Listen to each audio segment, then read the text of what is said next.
What's up everybody? Today I'm gonna be making the first part of ranking the Bleach captains. At first, I wanted to just do end of the series versions, but I think it would be fun to split it in multiple parts by arcs.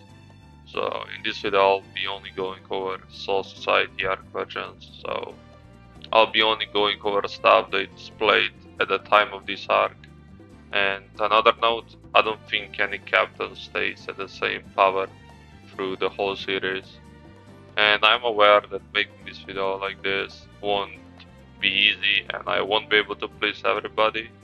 But I'll be going over strict power scaling only and not who would win that much, since there are a lot of ways to interpret how some abilities would interact. So let's just get into the video. Number 13, KANAME TOSEN. During the Soul Society arc, TOSEN doesn't really have that many feats other than putting down a very tired Furyu post Mayuri fight and being able to hold off eye-patch KENPACHI for a while and damaging him with his Bankai. But unfortunately, he doesn't even beat eye-patch KENPACHI or even force him to remove his eye-patch, and even loses to him. And his stats in the first character book Souls also don't help him much. But for those who like TOSEN, he does indeed get multiple M's in the Ranker Saga that greatly increases his placement. Number 12, 11, and 10, Toshiro Hitsugaya, Gin Ichimaru, and Mayuri Kuretsuchi.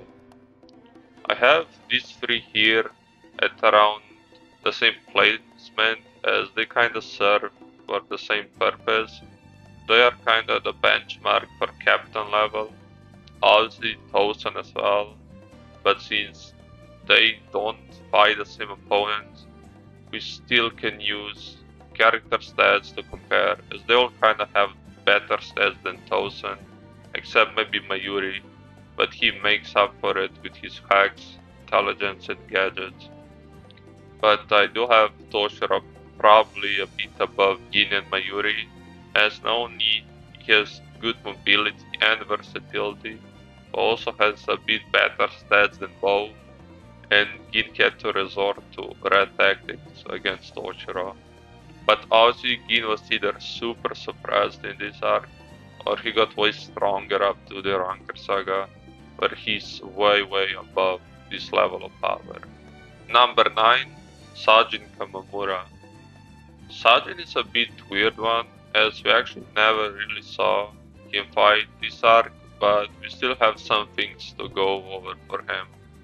He was gonna fight KENPACHI, and KENPACHI sorta respects him for his power, and even in his character stats, he has higher ones than the captains already named, and even when he's hit by Kiruhitsugi by AIZEN, he kinda just walks it off without a problem. Even though he kinda gets knocked out by it or something, he almost wasn't damaged by it and didn't even need any medical help or anything. Number 8, Soifon.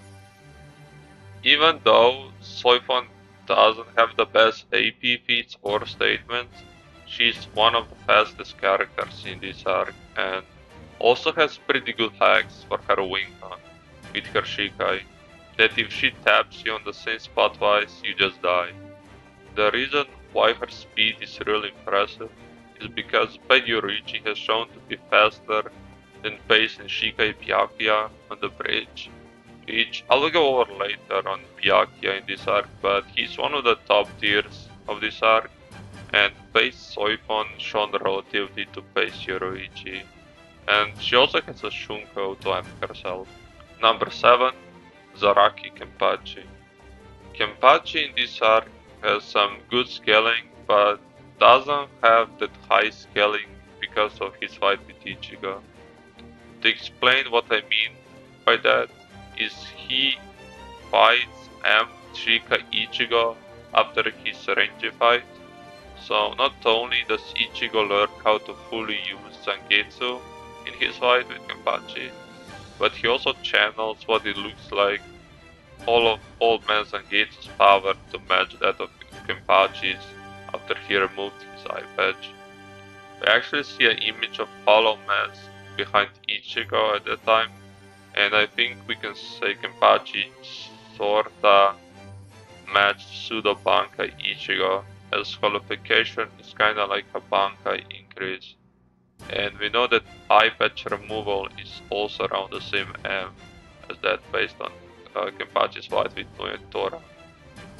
And after his fight with Ichigo, he sorta also gets stronger, but we also don't know by how much, and his character stats are some of the highest.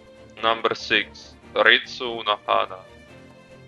I was originally thinking if I should even include her on the last for Soul Society arc, and after that I was debating if I should put her above the next two characters I have next, since their character stats are kinda the same. I do have UNOHANA above anyone below her, even though she didn't do anything in this arc, but her character stats put her this high, and she's even stated to probably have the highest offensive power of the captains, which kinda iffy on, especially with the lack of feats, and her saying she isn't strong enough to stop fights between characters like Yamamoto and SHUNSUI UKITAKE and Ichigo versus BYAKUYA. But I could see arguments why she would be higher. Number 5 and 4, Jushiro UKITAKE and SHUNSUI Kyoraku.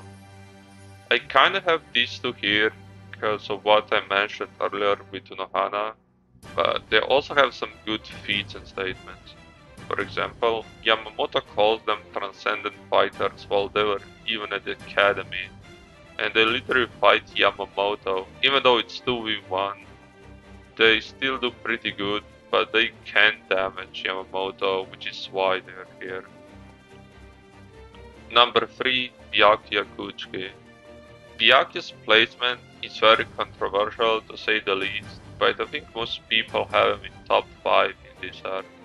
So, BYAKUYA's main source of scaling is he fights Bankai Ichigo, who should be way stronger than the version that matched Kenpachi.